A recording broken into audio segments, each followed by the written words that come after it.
Assalamualaikum warahmatullahi wabarakatuh. Pemirsa Gapai Kemuliaan yang dirahmati Allah. Apa kabar Anda hari ini? Semoga Anda senantiasa sehat dan selalu berada dalam lindungan Allah Subhanahu wa taala. Amin ya rabbal alamin. Alhamdulillah, senang sekali hari ini saya Eva Yunizar kembali hadir menjumpai Anda dalam program kesayangan kita Gapai Kemuliaan. Insya Allah selama 45 menit ke depan kita akan membahas seputar fikih, adab dan juga tauhid yang dalam kehidupan sehari-hari tidak jarang masih banyak dari kita yang belum memahaminya. Tentunya seperti biasa, saya tidak sendiri. Hari ini sudah hadir bersama saya di studio ada gurunda kita semua, Kiai Haji Muhammad Faiz. Assalamualaikum Kiai Faiz. Waalaikumsalam warahmatullahi wabarakatuh. Bagaimana kabarnya Kiai pagi ini? Mbak Eva sehat. Baik. Alhamdulillah sehat dan baik ya untuk memulai kajian kita pada pagi hari ini. Dan pemirsa tentunya saya ingatkan kepada Anda yang memiliki pertanyaan, silahkan Anda bisa kirimkan pertanyaan Anda berupa video melalui nomor WhatsApp yang tertera di layar kaca. Dan pada pagi hari ini kita akan membahas sirah nabawiyah ya Kiai ya, sejarah hidup Nabi. Mungkin pertanyaan pertama soal bagaimana kemudian Rasulullah ini memperjuangkan kehormatan dan hak-hak dari kaum saya nih kayak kaum Hawa, kaum perempuan. Kayaknya temanya pesanan Mbak Eva nih. Untuk mengangkat apa yang sekarang itu dipahami seolah-olah Islam itu bias gender. Betul. Padahal prinsip dasarnya bagian dari memuliakan wanita di dalam Islam itu banyak sekali ayat Quran yang mengingatkan bahwa asal kehidupan ini itu tidak bisa kecuali antara laki-laki dengan perempuan. Di situ ada Nabi Adam, di situ ada Ibunda Hawa misalnya yang kemudian melahirkan anak keturunannya. Makanya ayatnya kan diingatkan kita bahwa Allah itu ya ayyuhalladzina amanu wahai ya ayyuhan nas ya wahai para manusia inna khalaqnakum, kami menciptakan kalian semua itu min zakarin wa unsa, dari laki-laki dan perempuan. Setelah itu akan berubah misalnya rasnya, sukunya, bangsanya, apapun. Tapi nanti inna akromakum, yang paling mulia di sisi Allah itu yang bertakwa. Tidak lagi melihat apakah itu laki-laki ataukah itu perempuan. Itu ilustrasi yang pertama. Yang kedua, ketika laki-laki hidup dan perempuan hidup, itu ternyata saling membutuhkan. Tidak mungkin laki-laki bisa hidup sempurna di bumi Allah ini, kecuali dia memiliki pasangannya perempuan. Dan perempuan itu tidak akan sempurna, kecuali dengan laki-laki. Bahasa Qur'annya ini, kalau ngaji sama Prof. Quraish Shihab ya, kata Prof. Quraish Shihab itu indah banget. Ketika Allah menggambarkan antara laki-laki dengan perempuan yang berbeda gender, itu dibahasakan dalam Al-Quran itu libas, pakaian. Pakaian itu sejatinya apa? Pakaian itu kan fungsi utamanya menutupi. Seolah-olah saya sebagai laki-laki ada yang harus saya tutupi. Istri saya sebagai perempuan itu juga ada yang harus ditutupi. Apa yang ditutupi dari kita kan sesuatu yang tidak ingin terlihat orang, sesuatu yang mungkin dipahami sebagai kekurangan dan ketidakmampuan saya. Maka ketika saya mengatakan istri saya itu menjadi pakaian, ini kan kebutuhan utama, dan istri saya membutuhkan saya sama, fungsinya pakaian itu menutup kekurangan yang tidak bisa saya lakukan tetapi bisa dilakukan oleh istri saya. Dan ada pekerjaan yang tidak bisa dilakukan oleh istri saya tetapi bisa dilakukan oleh saya. Maka di sini kalau kita lihat betapa agama Islam itu mengatakan bahwa sendi kehidupan itu ya laki-laki ya perempuan. Ini yang dikatakan konsep dasar Quran itu ketika menciptakan alam semesta itu namanya mizan. Mizan itu keseimbangan. Tidak menjadi seimbang kalau pakai perasaan laki-laki semua. Tapi dunia itu bisa kacau juga kalau menggunakan ukuran perasaan perempuan semua. Maka di sini ada yang membutuhkan kelaki-lakian, ada yang membutuhkan keperempuanannya. Maka di sini kita lihat nih Mbak Eva ya, agama ini membuat satu aturan yang luar biasa. Pertama, penghormatan kepada ibu. Jadi kalau kita bertanya sejauh mana penghormatan Islam terhadap perempuan, kita katakan bahwa dalam tradisi Islam itu semua orang paham bahwa surga itu di bawah telapak kaki ibu. Ibu ridho, surga di tangan. Tapi ibu murka, kita durhaka, maka kunci surga itu seolah sudah hilang dari kita. Itu kan gambaran tentang penghormatan. Hanya saja penghormatan ini juga proporsional nih Mbak Eva. Tidak kemudian ya segalanya menjadi ibu terus melupakan bapak, kasihan saya gitu kan. Nanti anak-anak saya cuma ngelihat ibunya terus. Iya. Ada masa di mana memang ibu dikedepankan karena perannya begitu terasa. Tetapi ada sesuatu yang bapak dikedepankan karena peranan bapak di situ dibutuhkan. Apa contohnya para pemirsa? Bakti kepada orang tua. Nih, Mbak Eva, kalau Mbak Eva punya orang tua, bapak dan ibu. Kemudian satu masa Mbak Eva, misalnya rezekinya tuh terbatas. Misalnya rezekinya terbatas. Bisa ngasih salah satu nih. Bisa ngasih ibu, nggak ngasih bapak. Yeah. Kalau ngasih bapak, nggak ngasih ibu. Mana yang harus didahulukan? Orang sering berpikir ibu. Nggak juga. Ada sesuatu yang kata ulama, ibu harus di depan. Tapi ada kata ulama, bapak yang harus di depan. Nih lihat, hebatnya syariat Islam tuh mengatur proporsional ini. Yeah. Kalau Mbak Eva ingin ngasih makan ibu, bukan makan yang kebutuhan nih Mbak Eva. Misalnya punya uang cuma 50.000. Yeah. Bapak sama ibu suka banget makan tunjang di restoran Padang atau otak misalnya atau rendang misalnya, tapi uang cukup cuma satu, maka Mbak Eva datangnya pas bapak lagi kerja supaya ibu nih, karena ibu yang harus didahulukan kalau memang pilihannya seperti itu. Tetapi nanti kalau akhir Ramadan kan ada kewajiban bayar zakat fitrah nih. Yeah. Bapak ibu kita tidak bisa bayar zakat fitrah, maka yang dikedepankan di situ bukan ibu, tapi bapak. Kenapa? Ini urusan harta.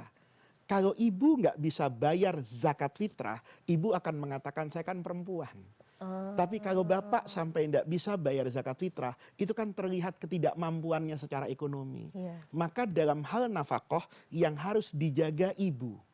Tapi hal pembayaran zakat yang memiliki dampak sosial kepada orang lain, terbuka kondisi ekonomi, maka yang perlu dijaga itu kehormatan bapak. Lihat nih, kenapa? Karena kalau urusan makan, dulu yang ngasih makan saya pertama tuh ibu. Ketika ada di rahimnya, ketika saya keluar ke dunia, saya hanya bisa makan dari asinya ibu. Maka kalau persoalan ini, ingat ibu. Tapi yang berikan pempes tuh bapak. Gitu loh, ini secara teori ya. Kalau Mbak Eva punya gaji dari CNN, itu kan kebaikan Mbak Eva, membantu suami. Tapi kan kewajiban tuh pada suami. Maka lihat di sini. Kalau kita ngelihat ajaran seperti ini, maka sejatinya Islam tuh menjaga kok keseimbangan bapak, keseimbangan ibu. Kalau soal nafkah, ingat loh, Faiz, kamu tuh nggak bisa hidup dulu itu kecuali dengan perantara ibumu. Tapi ketika urusan materi yang menjadi bentengmu itu bapak, maka kalau sekarang urusan zakat fitrah dibayarkan ke panitia di masjid, jaga kehormatan bapak. Jangan sampai besok bapak sholat id, kan laki-laki lebih didorong untuk bersosialisasi. Dicatat, nggak bayar zakat fitrah, miskin. Kasihan bapak. Bapak jaga kehormatan di situ. Nah, itu menunjukkan Mbak Eva bahwa di dalam Islam semuanya dihormati. Semuanya dihargai bergantung kepada porsi masing-masing. Oke, nah kalau kemudian kita kembalikan Kiai soal bagaimana Rasulullah memuliakan wanita begitu ya Kiai. Bagaimana menerapkan ajaran Rasulullah dalam memuliakan wanita ini, tapi kemudian tidak melanggar syariat Islam Kiai. Kalau kita lihat ke sejarah hidup Nabi, indah sekali loh. Bagaimana Rasulullah itu memuliakan istrinya. Yang pertama, kita nggak usah bicara umat ya, hubungan suami istri. Nabi Muhammad itu mengerti betul tugas istri itu banyak. Maka Nabi itu nggak pernah mengaudit istrinya kayak BPKP dan KPK. Ya. Jadi istri Nabi itu, bahkan kita perlu tahu loh para pemirsa, bedanya puasa fardu dengan puasa sunnah. Puasa fardu Ramadan itu kata mayoritas ulama niatnya harus dari malam, Mbak. Tapi puasa sunnah asal jadi pagi-pagi jam 8 saya niat puasa boleh. Itu kan dari cara Rasulullah itu. Menjaga perasaan istrinya. Kan Nabi nanya sama istrinya, istriku kamu masak nggak hari ini? Oh nggak ada Nabi, pagi-pagi ini saya belum masak. Oh nggak apa-apa, nggak usah kepikiran, kebetulan saya puasa. Ini Nabi bohong loh. Ya karena asalnya Nabi itu nggak mau puasa. Bohong bukan bohong negatif, Iya, iya, iya, tapi iya. bohong untuk menjaga Menjaga perasaan perasaan. istrinya. Itu kan berarti Nabi menghargai, tidak ingin melukai istrinya. Tidak kemudian Nabi merasa, kan sudah saya kasih uang belanja. Kamu tuh sibuk apa sih di rumah? Kalau saya sama Jibril dikasih wahyu nyampaikan, kamu di rumah. Nabi tahu, saya keluar, saya datang ke rumah, istri saya lagi duduk. Nggak pernah Nabi bilang, enak ya, saya yang keringetan, kamu yang duduk. Karena Nabi membayangkan, ini jangan-jangan habis selesai nyapu. Ini jangan-jangan habis selesai nyuci baju. Lihat tuh, Rasulullah tuh tidak pernah bertanya kepada istrinya, kenapa kamu kok tidur-tiduran enak? Nggak ada dalam sirah Nabawiyah. Itu menunjukkan penghargaan Rasulullah. Yang pertama, menjaga perasaan istri. Itu penting banget para pemirsa. Bahkan Nabi itu dalam hadisnya, itu mengatakan ada bohong yang dicatat oleh Allah itu sebagai kebaikan. Kalau jujur malah dosa. Apa itu? Menjaga perasaan istri. Jadi kalau saya tahu istri saya sudah berusaha luar biasa masak, ditanya sama istri saya, Mas, masakan hari ini gimana? Gitu. Padahal itu maksud saya asinnya gitu ya. Enggak ya kan? Tapi istri, enak ya, enak. Saya bohong. Itu ajaran Nabi loh. Ajaran Nabi, jaga perempuannya sudah berusaha, istrimu capek gitu. Dia masak, dia melahirkan anakmu. Kalau cuman karena asinnya sayur, kamu kemudian melupakan kebaikan perempuan, ini kan luar biasa. Satu. Yang kedua, secara intelektual, Nabi itu tidak pernah bentak istrinya suruh diem, jangan ikut campur, tuh nggak pernah. Kalau saya kan sering lagi ngomong politik sama teman saya, istri saya ngomong, udah diem. Ini urusan koalisi, kata saya. Oh, ini urusan, nggak ada Nabi begitu tuh nggak ada. Apa yang terjadi? Nabi itu selalu mendengarkan saran istrinya. Ketika Nabi merasa buntu terhadap kebijakan tertentu, itu Nabi mendapatkan masukan dari siapa itu? Istrinya. Dan itu didengarkan oleh Rasulullah. Ketika itu rasional, maka diamalkan oleh Rasulullah. Kan semua sering dengar cerita ketika Nabi tidak bisa masuk Mekah, mau umroh, yang melahirkan perjanjian Hudaybiyah, itu kata orang Quraisy, engkau masuk Mekahnya 10 tahun yang akan datang. Nabi udah ihraman itu.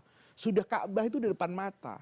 Maka kata Nabi, sudah, kita kan sudah berjanji dengan orang Quraisy, damai, tidak masuk Mekah, yuk pulang ke Madinah. Tapi kan sudah ihram, gimana caranya? Lepas, kata Nabi. Itu kambing-kambing yang dibawa, kita niatkan untuk ke tanah suci Mekah, potong aja di sini selesai. Nggak ada yang taat. Gitu loh. Bukan nggak taat karena mereka nggak mau dengar Nabi. Kekangenannya ke Mekah itu loh. Nabi bisa nggak nego. Mereka sedang berpikir gimana caranya nego sama Nabi. Ummi Salamah, istri Nabi kan berdiri. Nabi, kalau mereka kau harapkan copot bajunya gampang. Kau dulu yang copot.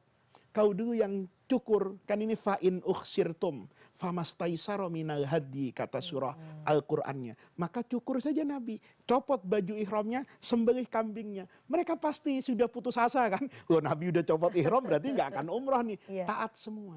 Itu kan penghargaan Rasulullah kepada istrinya Ummi Salamah. Tanpa Nabi pernah bertanya, kamu S1 udah selesai belum? Gitu. Kamu nggak ada Nabi nanya ijazah istrinya, pendidikannya. Memang kamu mengerti soal ini nggak? Itu menunjukkan bahwa Nabi adalah orang yang menghormati wanita pada kewanitaannya, yang menghormati wanita pada kemanusiaannya, yang menghormati wanita sebagai istrinya. Ini indah Mbak Eva. Indah sekali Kiai, semoga nanti yang menyaksikan ya para suami bisa mengikuti keteladanan Rasulullah ini. Selanjutnya kita akan bahas bagaimana kemudian kasih sayang dan akhlak Rasulullah kepada kaum miskin, budak dan juga anak-anaknya. Tapi kita akan jeda dulu, jangan kemana-mana, Gapai Kemuliaan akan segera kembali sesaat lagi.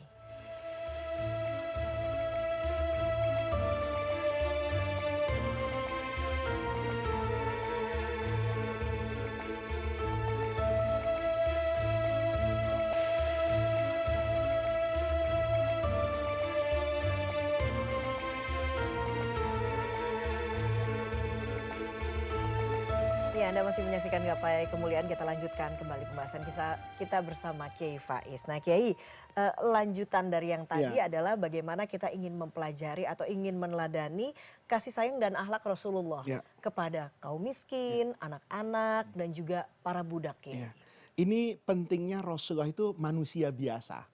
Jadi bisa kita teladani. Teladani ya. Kalau Nabi itu malaikat misalnya, maka tidak ada keteladanan di situ. Nabi itu kan sebagai pribadi yang sempurna.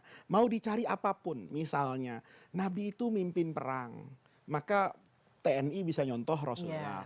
Nabi itu kepala negara, presiden, menteri, RT, itu juga bisa mencontoh Nabi. Nabi itu kepala rumah tangga, suami harus juga lihat Nabi. Nabi itu juga seorang bapak. Punya anak. Maka ini pribadi yang sempurna. Maka kesempurnaan kepribadian Rasulullah itu bukan hanya pada tataran norma dan teori, tetapi lebih kepada implementasinya. Prakteknya ya, Kiai. Misalnya, Mbak Eva tadi tanya, bagaimana perhatian Nabi kepada kaum fakir dan miskin.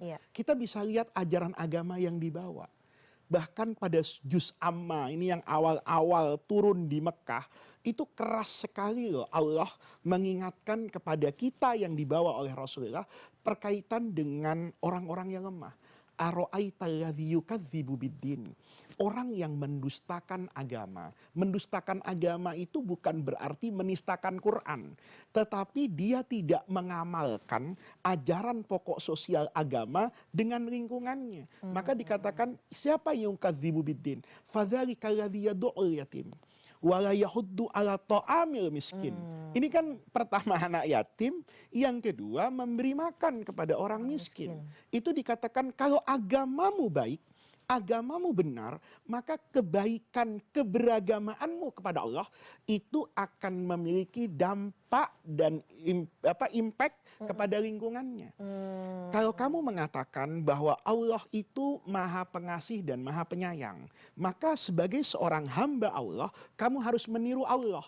Kalau di samping rumahmu ada anak yatim yang kelaparan, maka sejatinya kamu mendustakan keberagamaanmu kepada Allah. Di mana sifat rahmat? Nah, ini kalau kita lihat implementasinya terlalu banyak yang bisa kita ceritakan bagaimana pola interaksi Rasulullah itu dengan kaum miskin dan anak yatim. Bahkan Mbak Eva, pengikut Rasulullah di Mekah itu mayoritas adalah orang miskin.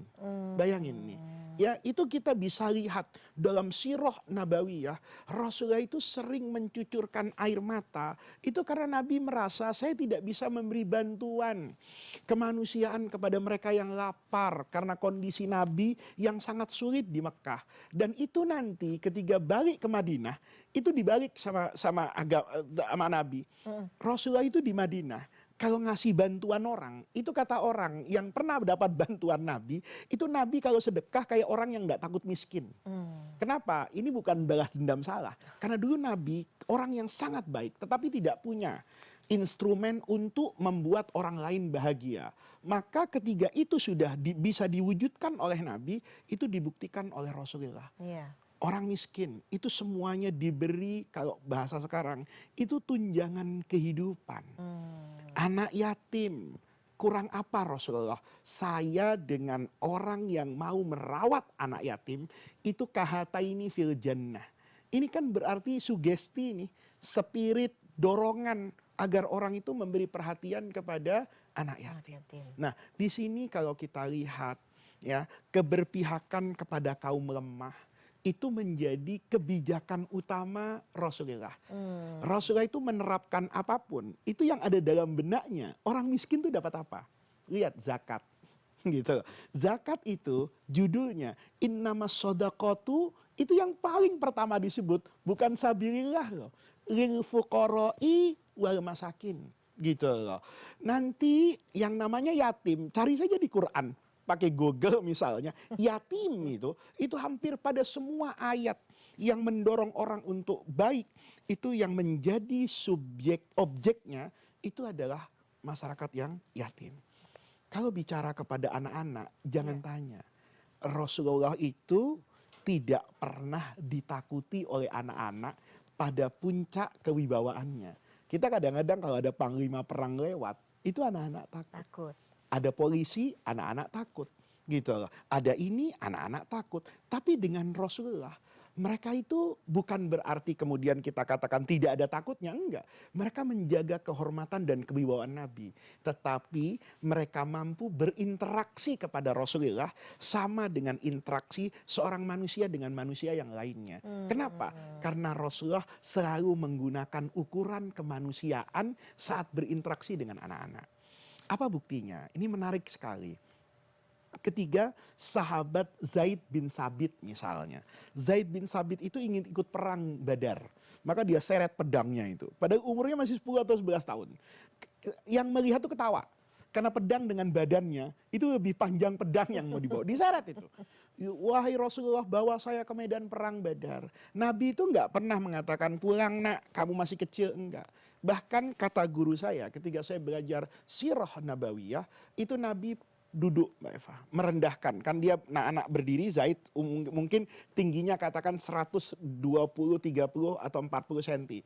Nabi mungkin jauh lebih tinggi. Maka Nabi menekuk kaki ke belakang ini, jadi telapak bagian betis ke belakang, agar Nabi bisa berdiri sama tinggi dengan Zaid. Nabi tidak kemudian memutus harapan anak, udah pulang, masih pakai pempes ikut perang, gitu kan. Nah, Nabi nggak gitu. Nabi, ya Allah, anak siapa kamu nak? Kamu cinta dengan saya? Iya Rasulullah. Kamu mau bela saya? Iya. Itu ujungnya nanti Zaid bin Sabit ini, kecil ini, disuruh belajar sama Rasulullah. Bilang sama ibunya, tempat dia jihad bukan di Badar, tapi belajar. Saya di Madinah akan berinteraksi dengan orang Nasrani, Yahudi yang memiliki bahasa bukan bahasa Arab.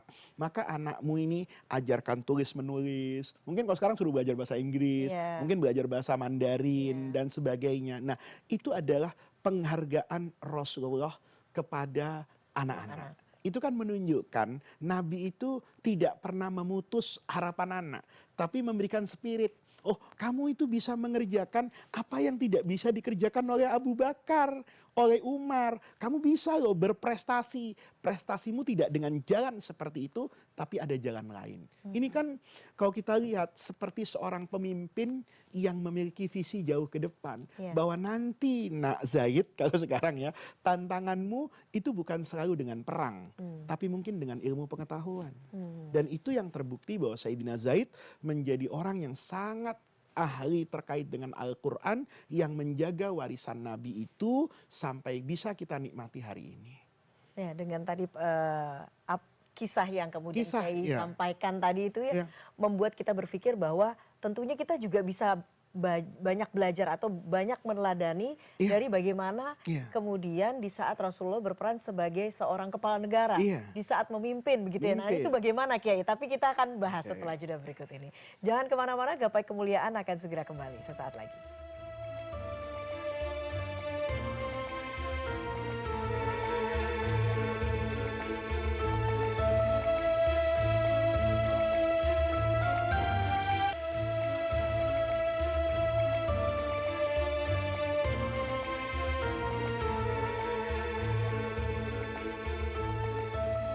Ya, terima kasih Anda masih menyaksikan Gapai Kemuliaan. Kembali kita lanjutkan pembahasan kita bersama Kiai Haji Muhammad Faiz. Kiai, melanjutkan pertanyaan saya tadi Kiai, bagaimana kemudian kita bisa meneladani apa yang Rasulullah lakukan begitu ya, sebagai perannya sebagai seorang kepala negara, sebagai panglima perang, bagaimana kemudian menyeimbangkan antara strategi militer dan juga tentunya dengan kemanusiaan ya Kiai. Yang paling menarik dari hidup Rasulullah itu adalah kemampuan Nabi menjadi pendengar yang baik. Kelapangan dada Rasulullah untuk menerima sudut pandang yang berbeda. Padahal Rasulullah itu bisa memveto semua keputusan. Gampang banget. Kalau ada orang nggak setuju sama Nabi, bilang, ini dari Jibril loh.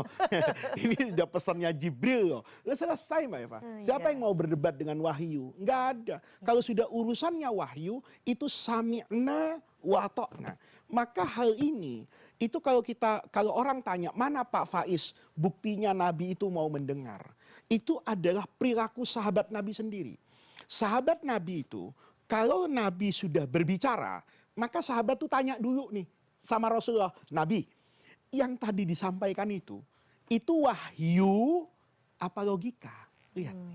Itu menunjukkan bahwa Nabi mengajarkan kepada masyarakat masa itu, masyarakat sahabat, kalau wahyu, jangankan kalian, saya pun sami'na wa ata'na. Nah, Taat mutlak. Tapi kalau ini logika pikiran, ayo kita berdiskusi. Lihat nih. Maka Rasulullah Shallallahu Alaihi Wasallam di Quran pun ayatnya jelas, fabima rahmatin minallah. Karena sebab rahmat Allah itu kepada alam semesta, lintalahum. Kamu jadi pemimpin itu yang lembut. Ujung dari kelembutan itu, wasyawirhum fil amri. Ajak orang itu komunikasi. Karena boleh jadi ada sesuatu yang disalahpahami. Begitu ketemu, kan cair. Iya. Makanya Mbak Eva, kita kadang-kadang kalau telepon orang juga takut. Iya. Kenapa? Kita nggak lihat muka dia. Iya. Tapi kalau ketemu, kita paham. Nih orang terima apa enggak, suka apa enggak. Nah, maka Nabi itu diajarkan komunikasi yang baik. Nah, apa buktinya? Ini penting sekali. Buktinya banyak sekali. Nabi itu memiliki kemampuan mendengar dan menerima sudut pandang yang berbeda. Misalnya, di bidang pertanian dulu sebelum peperangan. Nabi itu pernah bergumam. Kata Nabi, kan kurma itu banyak jenisnya. Kata Nabi, coba kurma ini ya, dikawinkan dengan kurma ini. Kayaknya bisa menghasilkan kurma jenis baru deh. Ini keras, ini manis. Wah, kalau disatukan bagus. Yang mendengar itu nggak pakai nanya. Karena dengar Nabi ngomong kayak begitu, maka dinikahkan tuh. Apa namanya kalau tanaman tuh dikawinkan ya? Silang ya? Disilang. Iya, disilang. Begitu disilang, ternyata gagal Mbak Eva. Tidak membuahkan kurma yang bagus. Maka orang kemudian, Nabi, kok jadinya nggak bagus nih kayak gini? Apa Nabi bilang? Antum, kamu itu a'lamu bi umuri dunyakum. Kalau urusan pertanian, tanya sama insinyur IPB, jangan tanya sama saya. Loh, ini pelajaran berharga loh. Betul. Kita saya nih sekarang nih jadi kiai, kadang sok tahu kan. Politik dikomentari, ekonomi dikomentari. Padahal ilmu saya, ilmu sebatas ilmu agama. Gitu loh. Bukan berarti saya tidak boleh mengkritik pemerintah. Bukan berarti saya tidak boleh berbicara tentang ekonomi. Boleh. Tapi saya harus sadar diri, saya bukan ahlinya. Rasulullah itu bilang, ya salahmu, kenapa dengerin saya? Kan kamu lebih tahu. Kalau kamu tahu ini dulu nggak menghasilkan, kenapa kamu ikut saya? Ini kan perkara duniawi. Kalau sholat subuh, rokaatnya jangan ngarang-ngarang, ikut saya. Itu Rasulullah. Rasulullah saja bisa seperti itu ya kayaknya. Iya. Kenapa kita kita kemudian kita menjadi telinga tipis, merasa semuanya bisa, nggak gitu. Perang Badar itu ketika Rasulullah menentukan strategi perang Badar, itu tidak seperti yang terjadi pada perang Badar seharusnya. Maka Sayyidina Khabbab Ibn al-Aratti itu ketika masuk ke medan perang Badar, ngelihat Nabi bilang, di sana kavalerinya, infanterinya misalnya ya, logistik ini diatur sama Nabi. Didengarkan sama Khabbab. Karena itu kunci kemajuan itu mendengar dulu. Jangan gerasa gerusu gitu loh ya. Ibarat penalti itu, kadang-kadang kan kipernya gerak-gerak dulu, akhirnya kemasukan. Padahal statistik, saya suka nonton bola gitu loh. Bahwa kiper yang di tengah itu, Mbak Eva, itu kemampuan untuk mencegah terjadinya gol, itu lebih tinggi statistiknya daripada mereka yang bergerak ke kanan ke kiri. Tapi yang ke kanan ke kiri itu kan karena ingin dianggap bergerak, nggak kelihatan bodoh, maka kebanyakan tindakan, kebanyakan ngomong tapi nggak dipikir. Nanti setelah kejadian baru mikir. Rasulullah nggak gitu. Rasulullah mendengar. Sahabat makanya uswahnya. Oh, kalau ada orang bicara, dengerin dulu sampai selesai. Jangan dipotong, jangan divonis, biar selesai. Nabi itu selesai. Oh gini kata Nabi, insya Allah kita menang.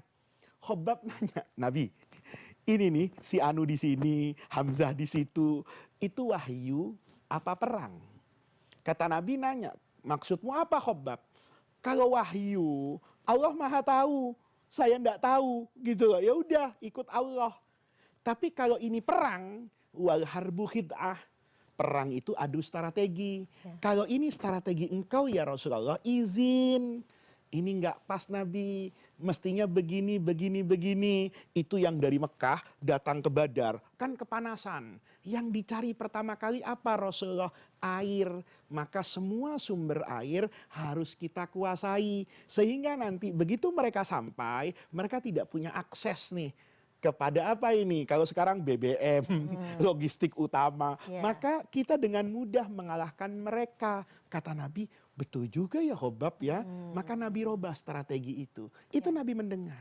Perang Uhud, itu Nabi maunya bertahan di dalam kota Madinah loh.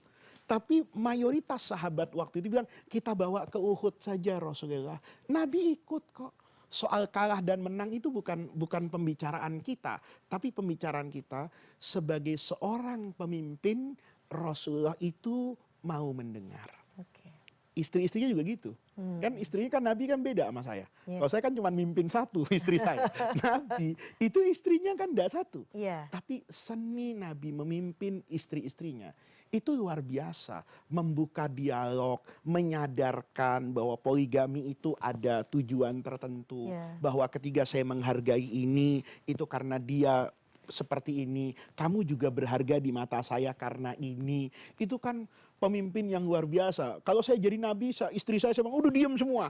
Kamu tahu nggak suamimu ini siapa? Nabi. Kamu lawan neraka. Nggak gitu. Iya. Nah, ini yang kita katakan bahwa konsep kepemimpinan itu ada banyak teori. Tapi teori yang dulu guru saya pesankan kepada saya ketika ngaji hidup Nabi, itu jadilah pendengar yang baik.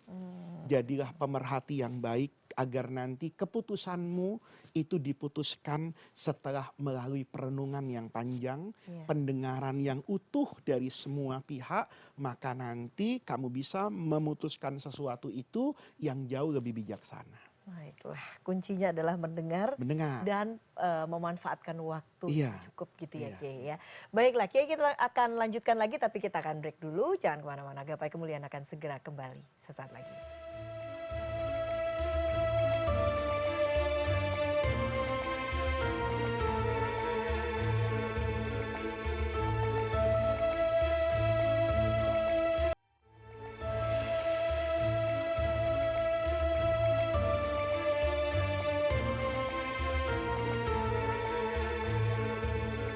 Terima kasih Anda masih menyaksikan Gapai Kemuliaan, dan pemirsa di segmen terakhir ini Kiai Haji Muhammad Faiz akan menjawab pertanyaan Anda pemirsa Gapai Kemuliaan yang sudah masuk melalui WhatsApp dalam segmen Ustaz Menjawab. Ya baiklah, pertanyaan yang sudah masuk ini datang dari pemirsa Gapai Kemuliaan yang berdomisili di Pontianak. Langsung saja saya akan bacakan pertanyaannya. Pertanyaannya bunyinya seperti ini, saya seorang perjaka yang menikah dengan janda beranak satu laki-laki. Dari pernikahan kami sendiri lahir 2 anak laki-laki lagi. Istri saya telah meninggal dan meninggalkan sebidang tanah. Lalu bagaimana pembagian warisan untuk ketiga anak laki-laki dan juga untuk saya sebagai suaminya? Kiai, silakan dijawab. Ini menarik ya Mbak Eva, karena membaginya mudah ini. Nanti mudah ya Kiai ya seperti ini. Karena gini, ini ada orang laki, jujur nih dia ngakunya perjaka, ya kan? Padahal status perjaka atau bukan perjaka itu nggak ada kait-mengaitnya dengan hukum waris ya. Tapi baiklah, dia berarti belum pernah nikah nih. Betul. Tapi dia nikah sama janda yang punya anak. Berarti anak laki-laki ini anaknya istrinya. Oke, bukan anak dia. Kemudian setelah dia menikah dengan perempuan ini, lahirlah ya kan anaknya 2 laki-laki. Maka kalau mau membagi waris, itu kunci pertama dilihat siapa yang meninggal. Kemudian yang hidup ini didudukkan posisinya berkaitan dengan yang wafat tadi. Maka yang perjaka ini kan suami. Maka kita dudukkan nih, ini namanya suami sebagai ahli waris pertama. Kemudian yang kedua itu adalah anak laki-laki kan. Anak laki-laki ini statusnya sama nih Mbak Eva. Oh sama ya? Sama, karena meskipun kan ini ibunya. Karena kita nggak lihat bapaknya. Nah kalau nanti yang meninggal itu tadi suaminya nih, maka anak yang dari istrinya nggak dapat apa-apa. Karena ini bukan anaknya, kan anak dari suami sebelumnya. Tapi karena ini yang meninggal perempuannya, maka hubungannya menjadi sama. Sekalipun suaminya berbeda. Ini nggak dilihat ini anak bapaknya siapa, ini bapaknya siapa, nggak ada urusan. Karena ini hubungannya hanya kepada ibunya. Kan yang meninggal ibunya nih. Maka 3 anak laki-laki itu menjadi asobah. Asobah itu mengambil sisa bagian waris setelah yang namanya ashabul furud, orang yang bagiannya ditentukan dalam Al-Quran, yang setengah, seperempat, sepertiga, apa itu, 2/3, seperenam, kemudian seperdelapan, itu namanya ashabul furud. Maka ashabul furudnya di sini siapa? Suaminya nih. Suami janda tadi itu juga nggak diukur nih nikah perjaka kayak apa yang suaminya gitu. Maka dia dapat bagian seperempat. Suaminya. Kenapa nggak dapat bagian seperempat? Karena ibu ini, perempuan ini punya anak. Kalau perempuan ini tidak punya anak, maka suaminya dapat separuh gitu. Karena ada anak dapat seperempat nih. Anaknya 3 itu mengambil sisanya. Enak nih baginya. Kan gitu. Langsung bagi 3 ya? Bagi 3. Satu kesatuan harta kan dinilai 1 nih, namanya tirkah. Diambil seperempat suami. Sisanya berapa Mbak Eva? 3/4. Kebetulan anak laki 3. Tinggal 1-1. Maka hartanya tinggal dibagi 4. Suami dapat 1 dari 4. Iya, kalau misalnya uangnya 4 miliar, ya kita kan bagi waris yang gede aja contohnya. Kalau 4.000 kan gak enak saya baginya Mbak Eva. Dolar Kiai. 4 miliar, maka suami dapat 1 miliar. Seperempat dari harta status suami, kemudian ada anak. Nah, anak pertama yang dari istrinya maupun anak pertama, kedua yang lahir dari pernikahan kedua, itu kepada ibu kan statusnya sama. Sama-sama ibnun, anak laki. Maka kalau 3 itu ngambil sisanya. Kebetulan aja di sini sisanya 3/4. Ya udah, itu diambil 1-1. Jadi seperempat, seperempat, seperempat. Karena ini seperempat juga, ya hartanya tinggal dibagi 4. Oke, meskipun kalau sama dengan artinya semuanya bapaknya sama pun sama saja sama sebetulnya saja, ya. karena kan statusnya yang meninggal ibu. Nah, nanti kalau laki-laki ini yang meninggal, maka anak yang bawaan istrinya yang janda itu tidak dapat warisan. Karena kan ini suaminya bukan bapaknya. Statusnya kan bapak tiri. Bapak tiri nggak ada hubungan apapun. Karena yang namanya waris itu kan dibangun dengan hubungan darah, kecuali suami dengan istri yang dihukumi mendapat waris karena pernikahan. Oke, nah sekarang kita kembali lagi ke Sirah Nabawiyah ya Kiai ya. Melanjutkan tadi bagaimana kepemimpinan Rasulullah kepada pasukan begitu ya Kiai ya. Nah sekarang kita bicara soal kalau kemudian terjadi perang, bagaimana apa yang bisa kita teladani dari Rasulullah untuk menjaga agar peperangan itu tidak menimbulkan kezaliman kepada penduduk ataupun juga anak-anak dan juga kaum perempuan Kiai. Yang pertama Mbak Eva, perang itu instrumen jihad. Bukan satu-satunya, beda nih ya. Jadi kewajiban agama itu jihad Mbak Eva. Tapi instrumen jihad itu banyak. Gitu loh. Saya misalnya ngajar ya, kemudian mencerahkan supaya anak tidak buta huruf, punya ilmu misalnya. Itu jihad. Ya. Anak yang merawat orang tuanya di masa sepuh itu jihad. Makanya ketika ada laki-laki itu mau perang, dia bilang, saya nggak dapat restu ibu katanya. Loh kenapa ibumu nggak ngizinin ikut perang saya? Karena ibu saya udah tua. Yang menemani ibu dan bapak itu saya. Apa kata Rasulullah? Fafihima fajahid. Jihadmu itu. Ya, gitu loh. Jadi jihad itu konsep Mbak Eva. Konsep keberanian untuk berkorban. Nah, instrumennya bisa mengajar, instrumennya bisa merawat orang tua, bahkan beribadah haji buat perempuan, itu dikatakan jihad. Karena perasaan sulitnya kan lebih dari saya. Mbak Eva pasti pernah haji kan, kayak apa di Arafah, Mina, buat laki-laki itu lebih mudah. Tidur ngampar di mana aja jadi. Kalau Mbak Eva kan masih lirik kanan kiri, saya bisa nggak tidur di sini? Kan begitu kan? Maka itu juga bagian dari jihad. Nah, al-qital, perang, itu juga instrumen jihad. Tapi instrumen yang dikatakan sebagai jalan terakhir. Makanya dikatakan kutiba alaikumul qitalu wa huwa kurhun lakum. Itu sesuatu yang tidak kita sukai sebetulnya. Tetapi harus kita ambil karena kondisi yang memaksa untuk itu. Maka kemudian ya, ini Islam itu dalam fikih namanya ada bab namanya adab farusiyatil Islam. Itu tata krama, tata nilai, cara orang itu untuk berperang. Apa diantaranya kata Rasulullah? Yang perang ini harus dibatasi terhadap mereka yang mungkin melakukan perang kepada saya.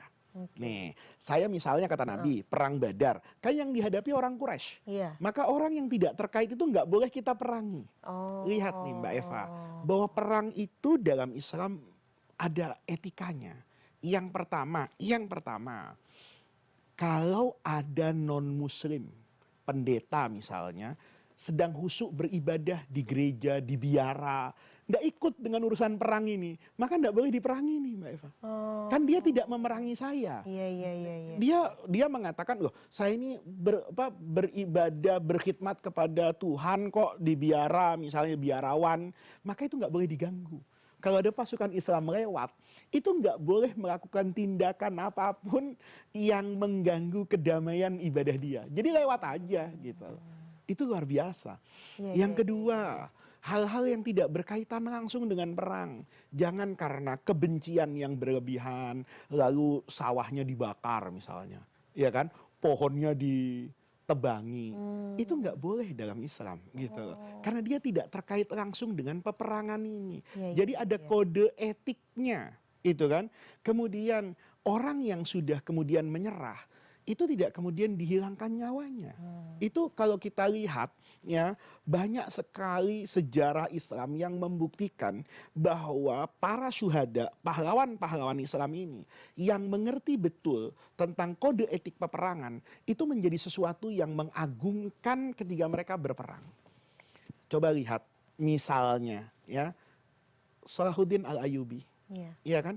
Ketika pemimpin pasukan salib itu sedang berduka karena rajanya meninggal, itu Salahuddin mengirimkan surat loh. Bahkan sebelum Salahuddin itu masih di eranya Sultan Mahmud Zinki, itu mengatakan kami tidak akan memerangi kamu sampai kamu bisa memilih rajanya siapa, panglimanya siapa, dan itu dikirim utusan loh untuk takziah Iya, iya, iya, atas iya. wafatnya raja, untuk memastikan bahwa selama kalian di masa berkabung tidak akan ada serangan dari kami. Sekalipun setelah kalian selesai berkabung, kita akan bertemu dalam suasana yang berbeda.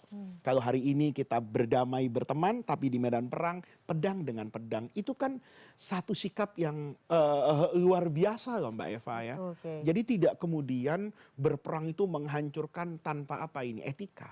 Iya. Umar Mukhtar misalnya, pejuang yang sangat terkenal di Libya menghadapi imperialisme dari bangsa Italia, seperti Pangeran Diponegoro terhadap Belanda misalnya.